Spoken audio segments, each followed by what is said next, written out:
Because I think all of us have ever studied a lot, but still scored lower grades than we expected. And that was because we thought we were doing so much productive work in terms of learning, but eventually the outcome wasn't there, unfortunately. So that is usually because we are not really self-testing, thinking about what we're learning, or reassessing what we are learning. And that is what we are going to discover today.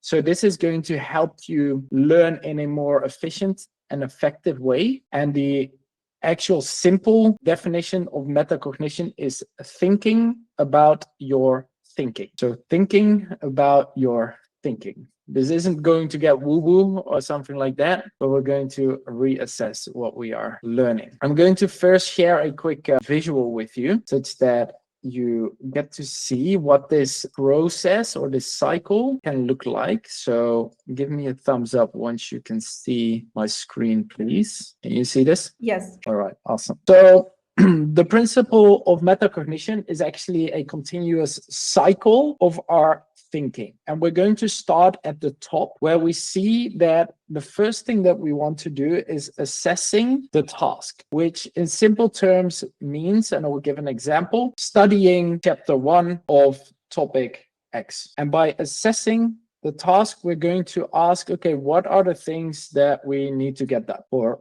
studying chapter 1 of topic X? The next step is that we are going to evaluate our strengths and our weaknesses. So instead of directly diving into reading, watching lectures, or anything like that, we're first going to ask ourselves, what do we already know? What do we not know? And therefore, what are we already good at? And what are we maybe not so good at? So we first assess the task. What exactly are we going to do? We're going to think about what we are good at and what we are not so good at. So what do we know and what do we not know? Evaluating our strengths and weaknesses. And the reason why we do this is to already think, again, like this is a lot about thinking. So you're going to hear me say that word probably like over 100 times. We're going to think about where our room for improvement is, which allows us to study eventually more efficiently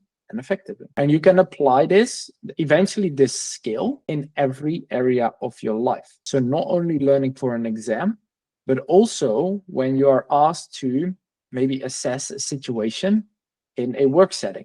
And all of you are going to get into a work setting pretty soon again. So developing the skill where you evaluate strengths, weaknesses of a task. Okay, what can I do easily? What do I probably have some more problems with?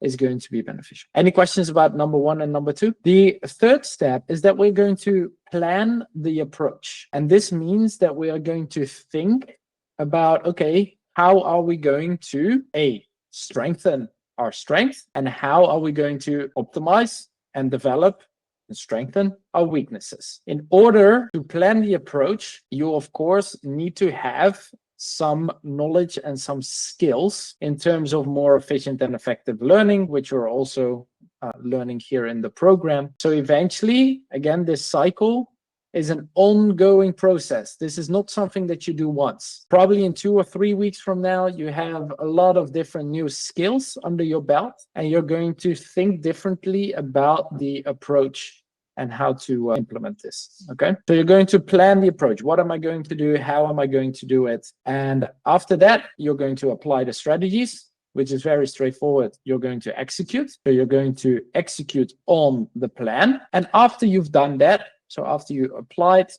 you're going to reflect. And if there's one thing that you know from working inside of our program, is that we love reflection. And by asking yourself these questions, what did I do well? What can I do better? You're facilitating your thinking process. And therefore, the next time that you have a task again, you're going to be well and better prepared. Because then you think, the last time I did this task, these were my weaknesses.